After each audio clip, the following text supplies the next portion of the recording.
너무 반갑습니다. 우리 오늘 이렇게 새 목장이 이렇게 함께 모여서 대면 예배 드리고 있는데, 점점 우리 또 지난 수요일부터 우리 스테이지 2가 열리면서 우리 교회 안에 25% 예배가 대면 예배가 이제 가능하게 되면서 원래 2목장이었다가 이제 3목장씩 하고요. 오늘 또 우리 찬양팀 섬기시는 분 중 한 분이 또 아이를 또 데리고 잠옷실에서 또 예배를 드리시는데, 또 아이의 목소리도 들리고 너무너무 제가 좀 감격스럽습니다. 이제는 진짜 정말 설교하는 것 같고 교회 같고 너무나 기대가 되고 너무나 감사한데, 우리 앞으로 계속돼서 진행되는 우리 대면 예배에 우리 많은 성도 여러분들 또 많이 참여해 주시고, 또 사실은 매주가 주일이 요즘 얼마나 기다려지는지 몰라요. 이렇게 여러분들 얼굴 보고 같이 예배 드리는 게 너무나 설레는데, 여러분 다 백신 맞으시고 그리고 또 정말 백신 맞아도 걸릴 수 있다니까 나는 계속 집에서 예배 드리랜다. 여러분 그러면 이제는 평생 밖에 못 나가는 거거든요. 그러니까 정말 이제 믿음으로 백신 맞았고 또 하나님이 또 보호하시고 역사하실 거라는 그 믿음 가지고요, 우리 교회에 더 많이 나오셔서 우리 또 같이 함께 예배 드리는 시간, 또 아주 스테이지 3가 되고 또 더 이상 풀리게 되면 또 이제 지금 뭐 보니까 BC주는 이렇게 인원 제한 없이 또 교회가 열렸다고 하더라고요. 저희 교회도 토론토도 곧 그런 날이 오게 될 줄 믿고, 그날이 오게 되면 또 같이 함께 모여서 예배드리는 날이 얼마나 기대가 되는지 모릅니다. 오늘부터 새로운 설교 시리즈 시작하는데요. 제가 지금 아주 초점이 항상 카메라만 보고 설교하다가 이렇게 성도분 계시니까 성도분 여러분이랑 눈 맞추려고 제가 노력을 지금 많이 하는 중이거든요. 그래서 지금 제가 좀 불안해 보여도 그 불안해서 그런 건 아니니까 이해해 주시기 바랍니다. 바로 보는 하나님의 나라, Right Side Up Kingdom이라는 주제로 오늘부터 누가복음 설교 시리즈를 시작을 합니다. 하나님의 사람은 하나님의 나라를 바로 볼 수 있는 사람입니다.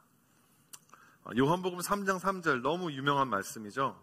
예수께서 대답하여 이르시되 진실로 진실로 내게 이르노니 사람이 거듭나지 아니하면 하나님의 나라를 볼 수 없느니라. 하나님의 나라를 바로 보기 원한다면 우리가 거듭나야 합니다. 여러분, 이 거듭남이라는 과정을 거치지 않고서는 이 하나님의 나라가 어떤 곳인지, 하나님이 어떤 분이신지 우리가 볼 수 없다라는 거죠. 거듭나지 않아도 우리가 이 세상은 볼 수 있어요. 이 세상의 시스템을 볼 수 있고, 이 세상이 어떤 원리로, 어떤 이치로 다스려지고 통치되는지 우리는 영적인 눈이 열리지 않아도 볼 수 있습니다.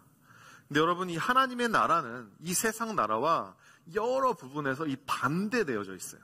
하나는 upside down, 하나는 right side up. 그래서 여러분, 모든 것이 거꾸로 뒤집혀 있는 것처럼 우리가 하나님의 나라를 바라보게 될 때, 사실은 하나님의 나라를 바라보는 방법 중에 하나가 뒤집어서 생각하는 것입니다. 거꾸로 생각하는 거예요. 이 세상은 세상의 가장 높은 곳에서 돈을 많이 벌고 영향력이 많이 있는 사람이 되어라라고 우리에게 이야기하지만, 사실 복음은 그 반대를 이야기하고 낮은 곳을 선호하고, 그리고 겸손한 자를 찾아가고, 그리고 정말 우리가 뭐 영향력이 많은 것 그 자체는 나쁜 것이 아니지만 그 영향력을 어떻게 사용하는지에 대해서는 확실한 다른 기준점을 가지고 있다라고 하는 것이죠. 여러분, 근데 이 하나님의 나라가 거꾸로 되어져요. 하나님의 나라가 이 업사이드 다운이 아니라 사실은 하나님의 나라가 right side up이라는 것입니다. 하나님의 나라가 정상인데 이 죄가 세상에 들어왔기 때문에 이 세상을 거꾸로 뒤집어 버린 거죠. 이 세상이 뒤집혀 있는 것이고 하나님의 나라가 올바로 정상적인 나라라고 하는 것입니다. 그래서 오늘부터 이 누가복음 시리즈, 바로 보는 하나님 나라, 이 Right Side of Kingdom이라는 설교 시리즈가 시작이 되는 거예요. 이 시리즈를 통해서 우리 사랑하는 성도 여러분 안에 이 하나님의 나라를 바로 볼 수 있게 되는 은혜가, 그런 안목이 생기게 되기를 우리 예수님의 이름으로 축원드립니다. 오늘 본문은 예수님께서 세례 요한에게 이 세례를 받으시는 내용이죠. 하나님 나라의 왕으로 예수님께서 이 취임하시는 이 대관식이라고 저는 표현을 하고 싶은데요. 보시면 여기 오른쪽 그림에 보시면 아주 유럽의 옛날 그 왕 귀족들이 이 왕이 대관식으로 돼가지고 이 왕으로 취임할 때 그림이 있고요. 이 왼쪽에는 예수님이 세례 받으시는 그런 그림이 있습니다. 여러분, 세상 왕들은 그들이 하는 이 대관식은요, 화려합니다. 그리고 수많은 인파들이 모이고, 그리고 많은 사람들이 막 축하하고 박수를 치는데, 여러분, 사실은 하나님의 나라를 도래하기 위해서 이 땅에 오시는 우리의 왕 대신 예수님께서 세례를 받고 그가 이 세상의 왕이다라는 것을 선포하는 그 자리는 이 요단강의 구정물이 흐르고 있었던 되게 초라한 곳이었다라는 거예요. 요단강 여러분 가보신 분은 알겠지만 정말 구정물입니다. 똥물 같아요. 너무 막 누런 물이 저기 어떻게 들어갈까? 난 못 들어가겠다 이런 생각이 들더라고요.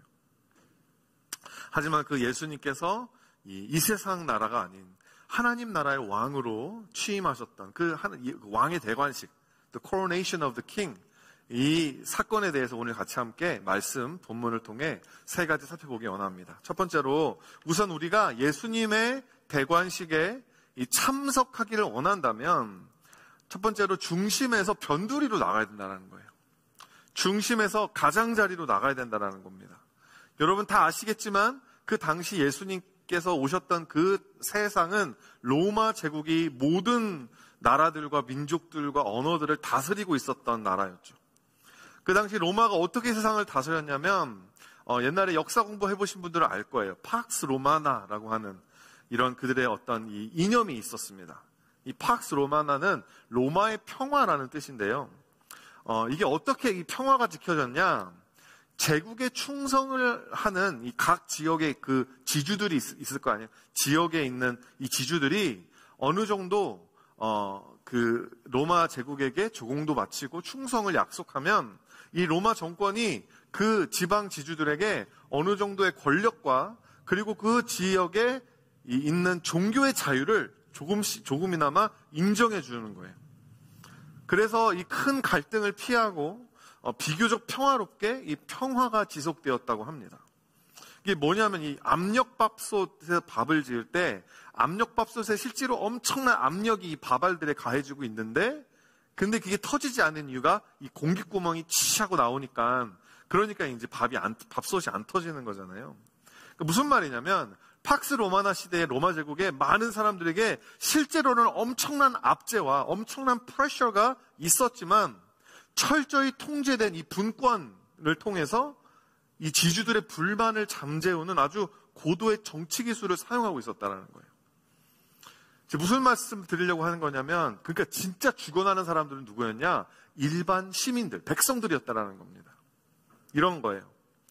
만약에 로마 제국의 한 지역에서 한 달에 100불의 텍스를 가져가야 된다. 조공을 바치면 100불을 내라 라고 하면 그 지주들이 자기 백성들에게 100불 어치만 거두면 되는데 그렇게 하지 않고 200불 어치를 걷는 거예요. 200불 어치를 걷어서 100불은 조공 바치고 나머지 100불은 어떻게 하죠? into my pocket 하는 겁니다. 그러니까 얼마나 좋아요. 누이 좋고 외부 좋고 로마 제국은 평화가 지켜져서 좋고 지주들은 이게 얼마나 짭짤합니까? 그 권력, 기득권을 가지고 있다라고 하는 것 자체가 엄청난 부자가 될 수 있는 많은 사람들을 거느릴 수 있는 내 동네에서는 내가 떵떵거리고 살 수 있는 거예요. 시스템이 이렇다 보니까 그 세금을 실질적으로 거두러 다녔던 누구죠? 바로 이 신약 성경에 자주 등장하는 세리들입니다. 세리들도 똑같이 했다라는 거예요. 만약에 일주일 할당량, 내가 일주일에 이 10불을 세금을 걷어야 된다. 그럼 10불만 거두는 게 아니라 20불을 걷어서 10불은 인투마이 포켓하고 10불은 이 군주에게 바쳤다라고 하는 거죠. 여러분 그러다 보니 이 중간 다리가 많다 보니까 실질적으로 백성들이 감당해야 됐던 세금은 어마어마했다라는 거예요. 아무리 돈 벌어도 아무리 열심히 살아도 가난할 수밖에 없는 그 사회적인 시스템 속에서 압제당하고 있었는데 실질적으로 뭔가를 해볼 수 있는 힘이 있는 그 모든 지주들이 다 로마 제국의 편이기 때문에 실질적으로 죽어나는 사람들은 이 노예들, 일반 평민들이었다라고 하는 거죠. 여러분 따라서 이 지방 세력가들은 이게 얼마나 요즘 말로 철통 밥그릇이잖아요. 이 기득권을 놓치지 않기 위해서 권력을 빼앗기지 않기 위해서 진짜 노력을 하는 거예요. 싸우는 거예요. 형제들끼리도 다투고 서로 죽이고 하면서라도 이 분봉왕의 자리를 이 지방 군주 이 세력을 놓지 않으려고 했다라는 겁니다. 때로는 그것 때문에 이 혈통끼리 막 결속해가지고 자기네들끼리 형제자매들끼리 나눠 먹기도 하고요. 이 바로 그 당시 이스라엘이 그런 상황이었다라는 거. 이 지도 보여주시겠어요? 지도를 보시면 그 당시 이게 제가 말씀도 같이 읽어드립니다. 디베르 황제가 통치한 지 15해 곧 본디오 빌라도가 유대의 총독으로, 헤롯이 갈릴리의 분봉왕으로, 그 동생 빌립이 이두레와 드라고니 지방의 분봉왕으로, 루사니아가 아빌렌의 분봉왕으로, 안나스 가야바가 제사장으로 있을 때에 하나님의 말씀이 빈들에서 사가랴의 아들 요한에게 임한지라. 여러분, 이런 우리가 듣도 보도 못한 지명과 이름 나오면 그냥 이렇게 성경 읽다 그냥 확 넘어가 버리잖아요. 근데 여러분, 이 구절 안에 엄청난, 사실은 누가가 아주 축약적으로 그 당시 상황을 완전히 잘 설명해 주고 있는 거예요. 자, 여기 보면 그 구절에 보시면 어떻게 나오냐면 그 중심부에서, 로마 제국의 중심부에서 변두리로 한 걸음씩 나아가는 것을 보게 됩니다. 로마 제국의 황제 디베료에 대해서 먼저 이야기하고요. 그리고 그 권위를 위임받아서 그 이스라엘 지역의 중심부, 예루살렘을 끼고 있었던 유대 지방을 다스렸던 총독 본디오 빌라도 이야기가 나오고요. 그리고 더 나아가서는 이 갈릴리 지방을 다스렸던 헤롯, 예수님을 어렸을 때 죽이려고 했던 헤롯 대왕의 아들이었어요. 이 헤롯 안티바라는 사람, 그리고 그 나머지 동생들과 조카들이 자기네들끼리 해먹고 있었던, 그래서 이 중심부에서 변두리로 막 나가는데 이 하나님의 말씀이 어디에 임해요? 빈들에 임했다라는 것입니다. 아무도 없는 곳, 아무도 신경 쓰지 않는 곳, 아무도 가려고 하지 않는 곳, 아무런 권력도 없고 아무런 기득권도 없고 돈도 없고 그야말로 허허벌판 광야에 하나님의 말씀이 임했는데 바로 누구에게 임했냐? 사가랴의 아들 요한에게 임했다라는 거죠. 여러분, 사가랴는 누구였습니까? 그 당시 제사장이었어요. 우리 본문 말씀 누가복음 2장에도 나오지만 여러분, 그 기득권 세력 중에서는 누구도 있었어요? 바로 대제사장들도 있었습니다. 유대인도 아니었던 헤롯 대왕이 유대인들의 환심을 사서 자신의 권력을 지키기 위해서 그 환심을 사기 위해서 이 예루살렘 성전을 지어줍니다.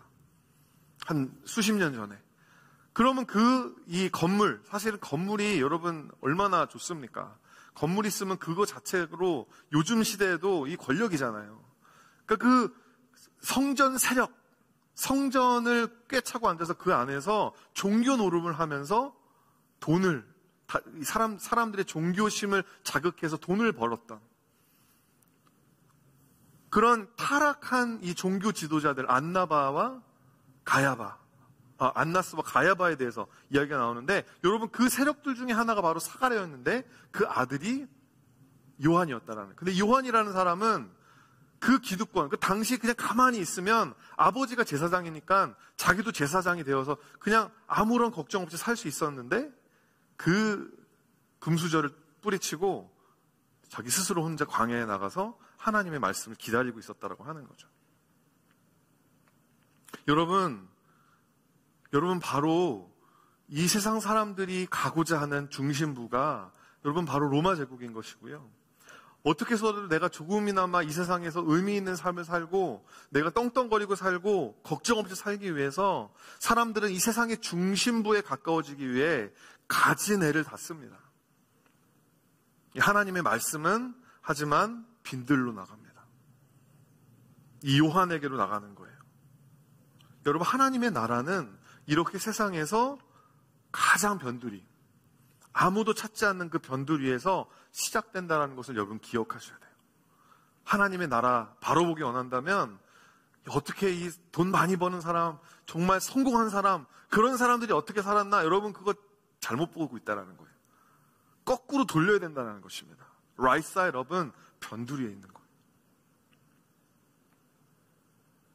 여러분, 로마의 황제였던 디베랴, 유대의 총독이었던 본디오 빌라도, 또 갈릴리와 그 외 지방에서 한 자리씩 꿰차고 있었던 헤롯, 빌립, 루사니아, 이런 사람들의 이름과 그들이 다스렸던 지역 이름들은요, 하나님의 나라에서는 어떤 시기적인 레퍼런스 포인트를 위한 풋노트, 각주에 지나지 않았다는 거예요. 여러분, 실질적으로 책을 읽는데 진짜 중요한 내용은 책 내용이 있죠. 근데 그 책 내용 중에서 뭔가 이렇게 좀 레퍼런스를 하기 위해서 이 각주, 풋노트가 들어가잖아요. 그 당시에 가장 중요했던 사람들, 가장 세상의 중심부였던 사람들이 하나님 나라 이야기에서는 각주 정도밖에 안 된다는 거예요. 여러분, 오늘날 세상의 중심에 누가 있습니까? 여러분, 세상에 정말 포브스지 선정, 전 세계 통틀어서 부자 10위에 드는 사람, 매주 뭐 이런 거 나오잖아요. 사람들의 모든 관심은 그런 사람들을 향해 있어요. SNS 팔로워가 1억 명, 2억 명씩 가는 그런 셀러브리티들에게 우리의 관심은 가 있습니다. 여러분, 하나님의 관심은, 하나님의 눈길은 그런 사람들에게 있지 않다라는 거예요. 그런 사람들은 그저 footnote, 그냥 레퍼런스 포인트밖에 되지 않는다라는 거죠. 주인공들이 아니라는 거예요. 여러분은 뭘 원하세요? 하나님의 나라의 생명책의 주인공, 정말 메인 캐릭터 중에 하나로 나오기 원하십니까? 아니면 그냥 풋노트로 그냥 들어가기 원하십니까? 여러분, 하나님의 나라는 변두리에서 시작합니다. 근데 여러분, 오해하지 마세요. 그럼 변두리에서만 머무는 거냐? 그렇지 않아요. 변두리에서 시작하지만 그곳에서 머물지 않고 하나님의 나라는 중심부로 들어갑니다. 그래서 그 안에서 뒤집어 버리는 거예요. 전복시키는 거예요. 따가지고 이렇게 죽 끓여 먹는 전복이 아니라 subversion, 뒤집어 엎어버리는 거 있죠. 누가복음의 이야기의 흐름을 보세요. 완전 이 빈들에서 시작해요. 광에서 시작, 변두리에서 시작하지만 여러분, 누가복음의 끝이 어디입니까? 예루살렘이에요. 이스라엘의 중심부로 들어가서 예수님이 거기서 십자가로 뒤집어 엎어버리시는 거예요. 그게 하나님 나라 이야기예요. 여러분, 누가복음 똑같은 저자가 쓴 사도행전은 어떻습니까? 예루살렘에서 시작해요. 예루살렘이 이스라엘에서나 중심부지 전 세계 로마 제국 안에서는 거기도 변두리거든요. 예루살렘에서 시작하는데 어디서 끝납니까? 로마에서 끝나는 거예요. 로마에 들어가서 사도 바울이 복음으로 뒤집어버리면서 끝나버리는 겁니다. 여러분, 그게 복음이에요. 그게 하나님의 나라입니다. 여러분의 삶이 지금 난 너무 변두리야, 아무도 나에게 신경 쓰지 않아, 이 세상에서 나는 그냥 풋노트야, 난 각주야. 여러분, 그렇지 않아요. 하나님의 눈에 여러분들이 바로 주님 나라, 하나님 나라의 주인공들이라는 것, 그 생명책의 메인 캐릭터로 여러분들이 존재하신다는 것을 믿으시기를 바라요. 여러분, 이 세상 중심부에 있는 사람들은 자기네들이 이 기득권을 놓치지 않기 위해서 서로 약속하고 서로 막 짜고, 그래서 견고한 진을 만들어내요. 이거 우리가 흔들 수 없어요. 우리가 우리의 힘으로 어떻게 흔듭니까? 우리가 어떻게 바꿉니까? 근데 여러분, 이 세상의 견고한 진을 바꾸는 것이 있습니다. 고린도후서 10장 4절과 5절 말씀이에요. 우리의 싸우는 무기는 육신에 속한 것이 아니요 오직 어떤 견고한 진도 무너뜨리는 하나님의 능력이라. 모든 이론을 무너뜨리며 하나님 아는 것을 대적하여 높아진 것을 다 무너뜨리고 모든 생각을 사로잡아 그리스도에게 복종시키는, 변두리에서 시작하여서 중심부로 들어와 그 견고한 진, 이 세상 사람들이 만들어 온 그 시스템을 다 무너뜨려 버리는 그리스도의 능력, 십자가의 능력, 복음의 능력. 여러분, 하나님의 나라는 말에 있는 게 아니에요. 능력이 있는 것입니다. 여러분, 이 능력을 경험하시는, 그 능력으로 하루하루를 살아가시는 여러분 되시기를 주의 이름으로 축원드립니다. 아멘. 여러분, 아멘 조그맣게 해주셔도 돼요. 예. 막 크게 막 아멘 이렇게 하면 좀 그렇겠지만, 여러분 지금은 또 다 백신 맞으셨고 하니까 마스크 쓰신 상태로는 찬양도 여러분 자기만 들을 수 있는 목소리 하셔도 되고요. 기도도 통성으로 어느 정도 크게는 아니어도 하셔도 되고요. 아멘 하셔도 됩니다. 할렐루야. 아멘. 너무 좋아요. 예, 성도님들의 아멘 소리가 너무 그리웠습니다. 예. 네. 잠시만요. 갑자기 꺼져. 제가 너무 흥분했나 봅니다. 예, 그래서 두 번째 포인트로 여러분, 이 예수님의 대관식에 우리가 참여한다는 것은 편안한 거짓에서 불편한 진리로 나아가는 거예요. 사실 쉽지 않는데요. 여러분, 이번에 우리 지난 수요일이었죠? 수요일이었나? 목요일이나? 캐나다 데이였는데, 원래 캐나다 데이에 저희가 캐나다에서 폭죽도 많이 터뜨리고 퍼레이드도 하고 했는데, 이번에는 저희가 아주 아주 조용하게 지나갔습니다. 그 이유를 많이 알고 계신 분도 계실 거예요. 캐나다 건국 초기에 이 원주민 문명을 말살하는 정책을 이 캐나다 정부가 그리고 또 교회, 로만 카톨릭이 함께 결합하여서 선교라고 이야기했지만 사실상은 문화와 언어를 말살하는 식민지 정책으로 이 어린아이들, 원주민에 있는 어린아이들을 강제로 집에서 끄집어내다가 그 기숙사 학교에 넣고 죽을 때까지 부모님의 얼굴을 보지 못하게 하고 그리고 그곳에서 학대하고 성적으로 학대하고 그래서 이 사스카춘에서 어떤 한 교회의 부지에 이 이름을 알 수 없는 어린아이들의 유해가 천구가 거의 천구에 가까르는 유해가 발견되면서 사실 너무 마음이 아픈 이 캐나다 이 교회 역사에 너무나 이 오점, 얼마나 이 불편한 진리인지 모르죠. 근데 여러분 우리가 몰랐을 때는 그냥 캐나다 데이 너무 기뻐했는데 이걸 알고 나니까 이 편안한 거짓에서 우리가 머물 수가 없는 거예요. 그래서 참 여러분 우리 이 캐나다 사람들이 그 의식이 있어요. 사람들이 많이 나가지 않고 집에서 조용히 지내면서 캐나다 데이를 이렇게 지나갔습니다. 뭐죠? 불편한 무지함, 불편한 거짓에서 벗어나 편안한 무지, 거짓에서 벗어나 불편한 진리를 마주하는. 그래서 이번에 보니까 이런 해시태그도 많더라고요. Cancel Canada Day 2021. 네. 여러분 선지자 요한의 임무는 이 하나님의 나라, 이 왕으로 오신 예수님의 대관식을 준비하러 온 거였는데요. 그가 이걸 준비하기 위해서 했던 사역이 무엇이었습니까? 바로 누가복음 3장 3절과 4절 말씀, 요한이 요단강 부근 각처에 와서 죄 사함을 받게 하는 회개의 세례를 전파하니 이사야 선지자의 책에 쓴 바 광야에서 외치는 자의 소리가 있어 너희는 주의 길을 준비하라. 그의 오실 길을 곧게 하라. 이게 바로 세례 요한이 했던 사역이었습니다. 죄 사함을 받게 하는 회개가 곧 왕이 오실 길을 준비하는 거였다라는 거예요. 회개를 전파하는 거죠. 편안한 거짓에서 나는 죄도 모르고 이것도 모르니까 그래 그냥 난 편안하게 살래. 그런 어떤 사람들의 이 안일함을 흔들어 깨우고 회개의 길로 이끄는 그 사역을 했다는 거죠. 아까도 말씀드렸지만 여러분 누가복음의 아주 주요 주제 중에 하나는요 전복하는 겁니다. subversion 하는 거예요. 편안했던 사람들이 불편해지는, 그리고 불편하던 사람들이 평강을 누리는, 자신을 안전하게 지켜주는 사회적 지위와 종교적 특권을 가진 사람들이 그것을 다 빼앗기고 반면에 비천한 자들, 죄 많은 창기들, 심지어는 세리장, 삭개와 같은 이런 정말 세상 사람들이 싫어하고 저거는 죄인이야, 지옥 뗄감이야 이렇게 생각했던 사람들이 오히려 축복을 얻고 구원을 얻고 천국 시민권을 가지게 되는 이런 전복이 되는 일들이 계속해서 일어나요. 여러분 우리가 어떤 교회에 등록되어 있는지가 뭐가 중요합니까? 여러분 내가 몇 대손, 크리스찬 몇 대손 자손인 게 여러분 뭐가 그렇게 중요합니까?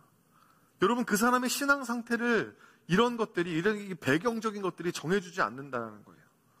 나는 좋은 교회에 등록돼 있으니까 나는 구원의 확신이 있습니다. 여러분 이게 얼마나 말이 안 되는 이야기인지 아시죠?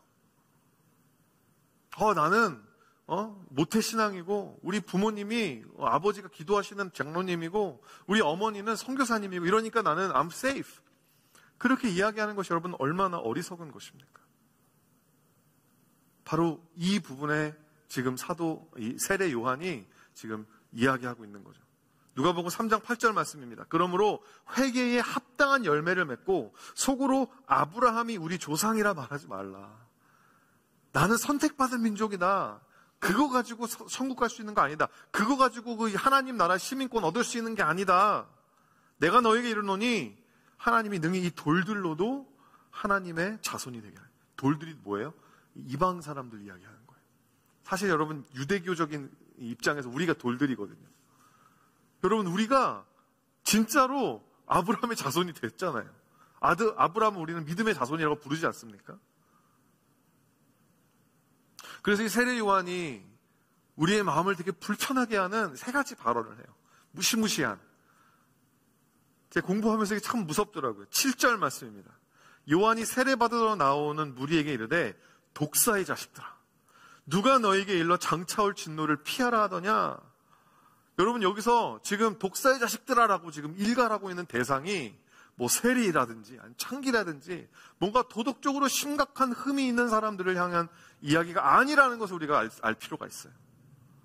누구한테 이런 이야기를 하는 겁니까? 본문을 보면 세례 받으러 온 사람들. 뭐죠? 예배드리러 온 사람들. 종교적 헌신을 가지고 있는 사람들. 대면 예배 시작하니까 이렇게 다 오신 우리 너무나 이 반가운 성도님들, 막 반갑다고 잘 오셨다고 해도 모자랄 판에 독사의 자식들아라고 이 사도 바울이 자꾸만 이름 헷갈리네요. 세례 요한이 막 이야기하고 있는 거예요. 여러분, 이 독사의 자식들, 이게 되게 완곡한 표현인데 좀 더 적나라하게 개역 한글에 보면 독사의 새끼들이라고 나옵니다.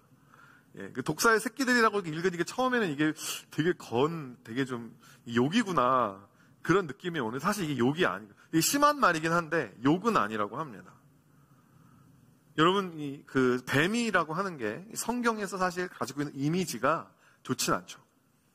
하와를 꼬드겨서 선악과를 먹게 한 그 간교한 동물이 뱀이었고요.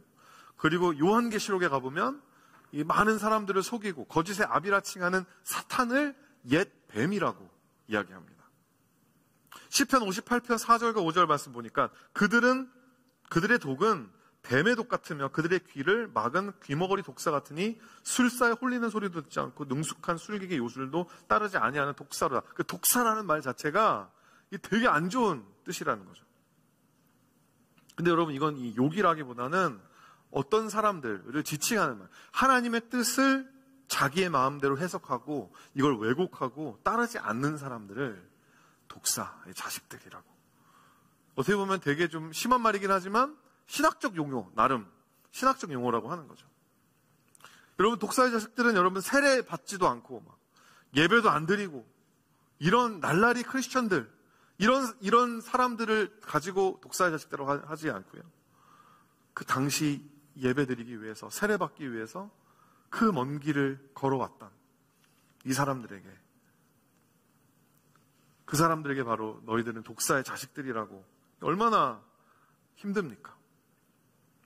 여러분, 또 한 가지 세례 요한의 무시무시한 발언이 뭐냐면 9절 말씀입니다. 9절 말씀 보니까 이미 도끼가 나무 뿌리에 놓였으니 좋은 열매 맺지 아니하는 나무마다 찍혀 불에 던져지리라.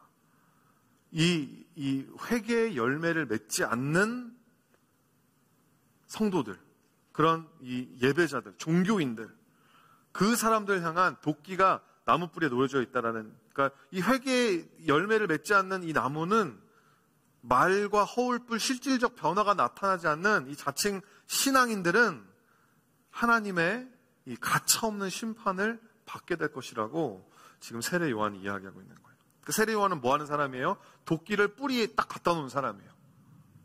되게 위협적이죠. 도끼를 딱 뿌리에 갖다 놓은 사람이고 나중에 이 도끼를 휘둘러서 그 열매 없는 나무를 심판할 이가 바로 예수 그리스도시다 라고 하는 것을 이야기해주고 알려주기 위해서 세례 요한이 지금 설교하고 있다는 것입니다. 얼마나 무서워요. 그리고 세례 요한의 마지막 이 무시무시한 발언은 16절부터 17절인데요. 그는 성령과 불로 너에게 세례를 베푸실 것이요 손에 키를 들고 자기 타작마당을 정하게 하사 알곡은 모아 곡간에 들이고 쭉정이는 꺼지지 않는 불에 태우시리라. 이 실질적으로 예수님의 심판이 이렇게 들어올 거라는 것을 이야기하는 것이죠.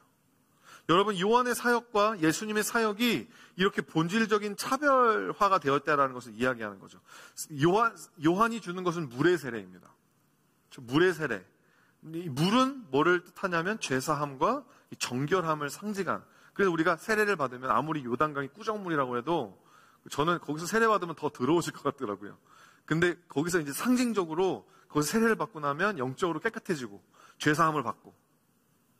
근데 여러분, 우리가 생각해보면요, 진짜 무엇인가를 불순물을 제거해주고 정말 깨끗하게 해주는 것은요, 사실은 물이라기보다는 불입니다.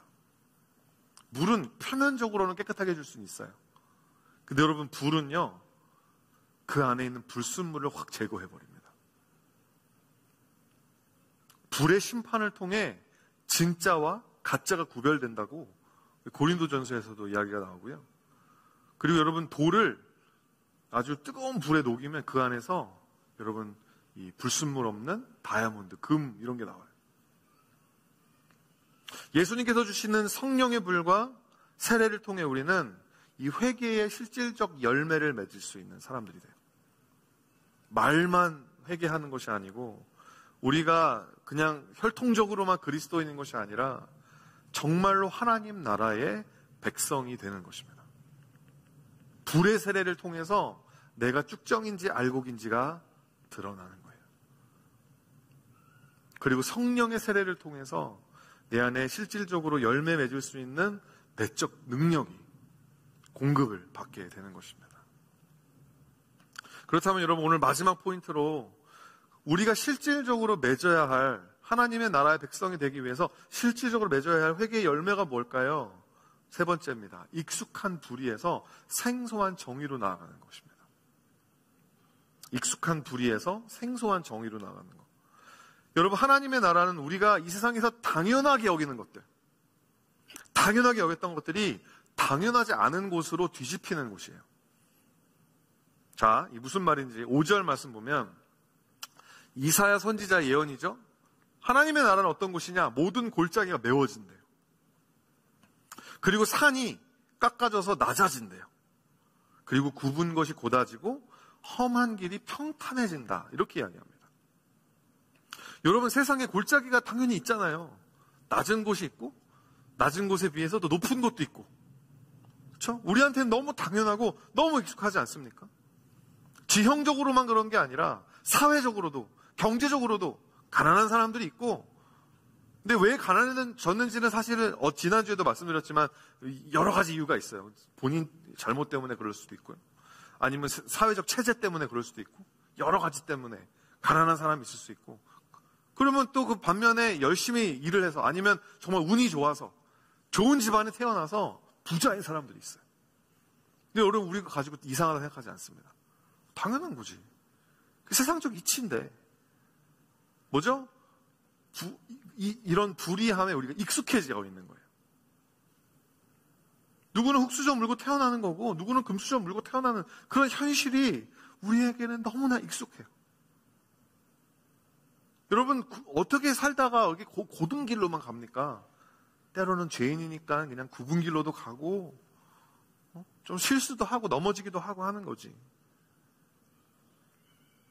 여러분, 하나님 창조주이신 하나님이 의도하지 않으신, 여러분, 우리가 이 죄로 타락한 이 세상 속에 살면서 우리는 악과 불의를 상식으로 생각해요. 이게 상식이야.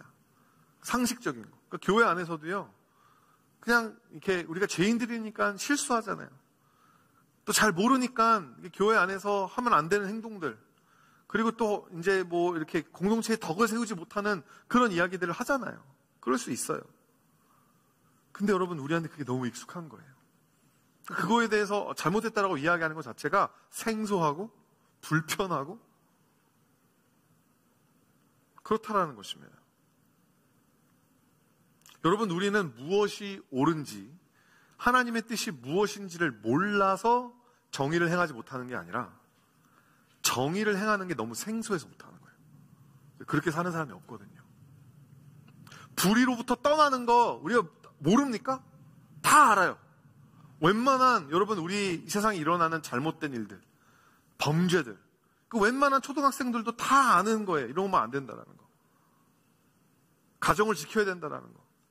사람들을 존중해야 된다는 거 다 아는 겁니다. 근데 왜 안 하죠? 다 그러고 사니까. 너도 나도 할 것 없이 불의하니까 불의한 사람들만 있는 곳에서 정의롭게 살면 왕따 되는 거거든요.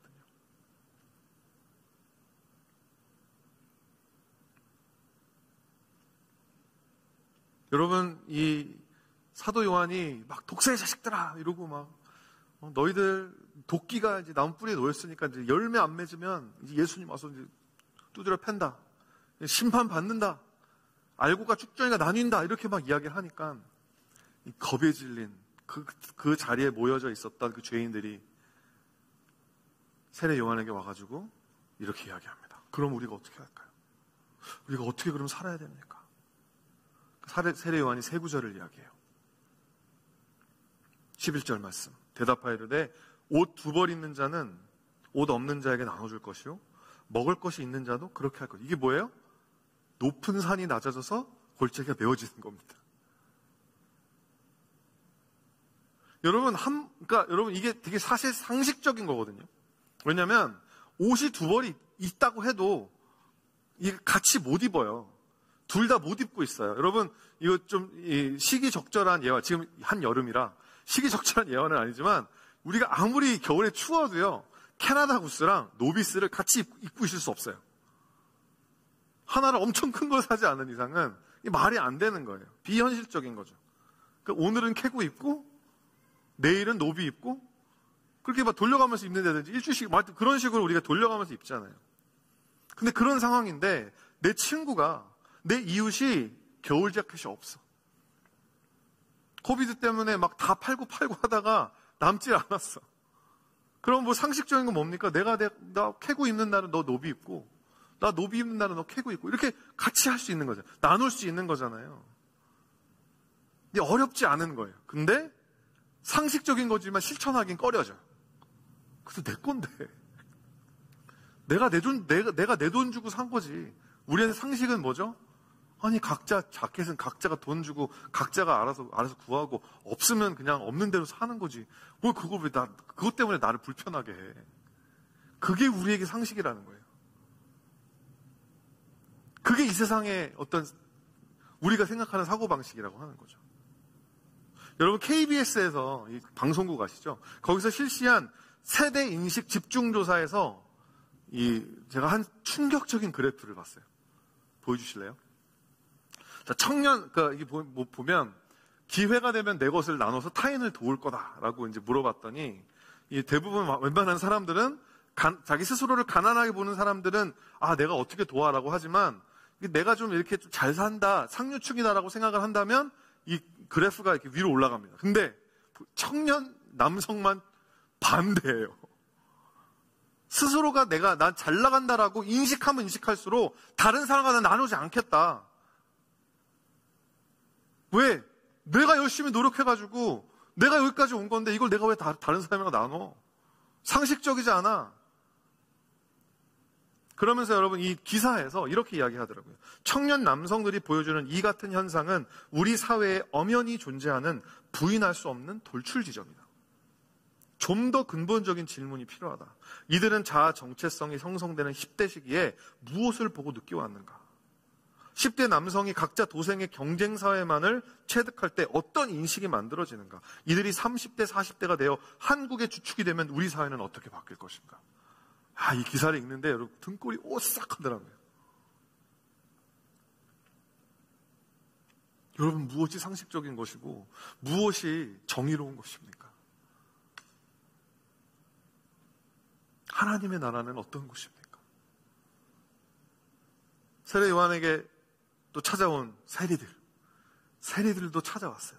12절 13절에 세리들도 세례를 받고자 하여 와서 이르되 선생님이여 우리가 어떻게 하리이까? 그러니까 한마디 합니다. 부가 된 거 외에는 거두지 말라. 제가 아까 말씀드렸죠. 이 세리들이 어떻게 돈을 벌었는지. 부가 된 것 이상으로 거두어서 상부에 지급할 거 지급하고 남은 거는 in my pocket 하는 게 세리들한테는 그냥 관습적인 거였어요. 당연한 거였어요. 해먹어도 되는 거였어요. 너도 나도 다 그렇게 하니까 괜찮은 게 되어버린 거예요. 여러분 그런 일이 우리 주위에 한두 가지냐고요. 다 그렇게 살기 때문에 나도 당연하게 그렇게 안 살면 내가 바보가 되는 거지. 군인들도 14절 군인들도 물어 이르되 우리는 무엇을 하리이까 하매 이르되 사람에게서 강탈하지 말며 거짓으로 고발하지 말고 받는 급료를 족하는 줄로 알라. 얼마나 현실적인 이야기. 누가복음은요 이 네 가지 사복음서 중에 가장 이 사회적 현실, 우리가 이 21세기에 읽어도 전혀 이 손색이 없는 이야기들을 하고 있어요. 힘없는 사람이 힘 있는 사람이 힘없는 사람 강탈하는 거. 오늘날은 그래도 인권 이런 게 그래도 발달돼서 그래도 여러분 우리 기독교 선조들이 열심히 싸운 덕분에 그래 그나마 살 수 있는 세상이 되었지만, 여러분 그 당시 시대에는 그냥 힘 있는 사람이 무조건 우세하고 무조건 기득권 쥐고 있는 것이고, 여러분 죄인들에게 정의는 아주 생소한 언어예요.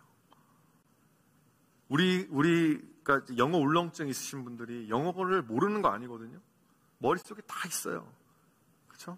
그러니까 뭐 주어, 동사, 그다음 뭐 목적 뭐 어쩌고 해가지고 문법적으로는 다 알아요. 근데 뭐요? 입으로 안 나오는 거예요. 입으로 나오잖아요. 왜요? 그것이 익숙하지가 않기 때문에, 해본 적이 없기 때문에.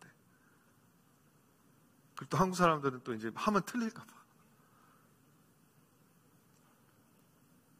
여러분 죄인들에게 정의가 그렇다라는 것입니다. 무엇이 공정한 거고 무엇이 올바른 것인지 몰라서 못하는 게 아니라 그 생소함을 깰 수 있는 용기가 없다라는 거예요. 그 초반의 머쓱함을 이겨낼 만큼 얼굴이 두껍지 않은 거예요. 그래서 이 세상의 낮은 골짜기는요, 계속 더 낮아지고 높은 산은 더 높아지고 굽은 길은 그냥 완전히 꼬불꼬불 그냥 길이 되고, 그래서 예수님이 오신 것입니다.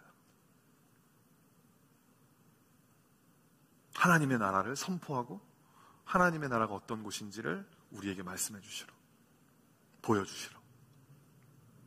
여러분, 그렇게 시작되는 왕의 대관식, 드디어 본론입니다. 긴장하지 마세요. 끝났습니다. 거의. 누가복음 3장 21절부터 22절 말씀.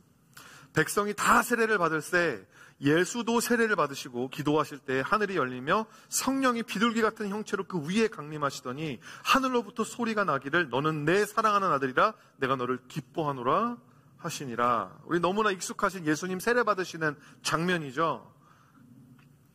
근데 여러분, 예수님이 왜 굳이 사람들 다 세례 받는데 똑같이 세례를 받으셨을까요? 여러분, 예수님은 여러분 이 세상에 오시기 전에도요, 이미 왕이셨어요. 예수님은 대관식이 또 따로 필요 없으셨습니다. 그럼에도 불구하고 그가 다른 사람들처럼 요한에게 세례를 받으신 것은 무엇을 위함이었어요? 요한의 메시지를 지지해 주시는 거예요. 요한이 나에 대해서 올바른 선지자로 지금 올바른 말씀을 전하고 있다는 것을 이야기해 주시기 위해서, 보여주시기 위해서 요한이 지금 선포하고 있는 사람들이 듣기에 불편하고 생소한 말들, 아무도 공감 못하는, 아니 세리들한테 부가한 거 이외에는 걷지 말라니 굶어 죽으라는 거예요? 우리 안에 그런 것들이 너무나 많이 있잖아요. 근데 그 요한의 메시지를 예수님이 오셔서 확인시켜 주시는 겁니다. 요한의 세례를 받으심을 통해서. 또한 이 세례 사건은 예수님께서 하나님께서 택하시고 보내신 그 나라의 왕이라는 것을 증명하는 것이죠. 하늘에서 성령이 비둘기처럼 내리고 하늘로부터 나는 소리가 예수님이 하나님의 나라의 적법한 왕이라고 하는 것이 온 세상에 공포된 것입니다. 그래서 저는 예수님의 세례식을 왕의 대관식이라고 표현하고 싶은 거예요. 여러분, 그러므로 여러분이 하나님의 나라를 보고 싶으시다면, 그 나라에 들어가고 싶으시다면, 여러분 그 오늘 왕으로 취임하신 이 예수 그리스도, 가장 변두리에서 세례 요한이라고 하는 듣도 보도 못한 이 광야에 외롭게 외치는 선지자의 입술로 증거되는 그 말씀의 주인공이신 바로 예수님, 그 예수님을 따라가야지만이 하나님의 나라를 바로 볼 수 있다는 겁니다. 제가 여기까지만 말씀드리고 싶었어요. 세례 요한의 쿨한 퇴장. 저는 세례 요한 되게 좋아해요. 오늘 이름 많이 틀렸지만 세례 요한 엄청 존경합니다. 되게 멋있거든요. 저는 이런 사람들이 좋아요. 딱 맺고 끄짐이 딱 깔끔한 사람, 질질 끌지 않고 딱 자기 일이 끝나면 그냥 확 나가버리는 사람. 전 그렇게 살고 싶습니다. 자, 누가복음 3장 18절 20절 말씀 보니까 여러분, 세례 요한이 그 밖에 다른 여러 가지로 권하여 백성들에게 좋은 소식을 전하였으나 분봉왕 헤롯은 그의 동생의 아내 헤로디아의 일과 또 자기가 행한 모든 악한 일로 말미암아 요한에게 책망을 받고 그 위에 한 가지 악을 더하여 요한을 옥에 가하되. 여러분, 예수님이 딱 등장하시자마자 세례 요한은 바로 무대를 퇴장합니다. 옥에 갇힙니다. 그리고 얼마 후에 어떻게 되죠? 헤로디아 그 딸의 그 주작에 놀아나서 참수형을 당해요. 이렇게 엄청난 메시지를 선포했던 주님의 선지자가 이런 여러분 막말로 개죽음을 당했다라는 거죠. 그가 예수님께서 오실 길을 아주 말끔하게 예비하고 쿨하게 사라지면서 남긴 한마디 말씀드리고 말씀 마치겠습니다. 요한복음 3장 30절 말씀입니다. 그는 흥하여야겠고 나는 쇠하여야 하리라. 여러분, 하나님 나라를 바로 보기 원하세요? 세례 요한의 고백이 여러분의 고백이 되어야 합니다. 내 안에 나는 쇠하고 내 안에 있는 이 세상적인 생각, 세상적인 상식은 쇠하고 온전히 예수님과 그 말씀과 그분의 방식만이 흥하기를 원합니다. 말씀을 마치겠습니다. 하나님의 나라를 바라보기 시작할 때 우리의 신앙도 바로 서게 됩니다.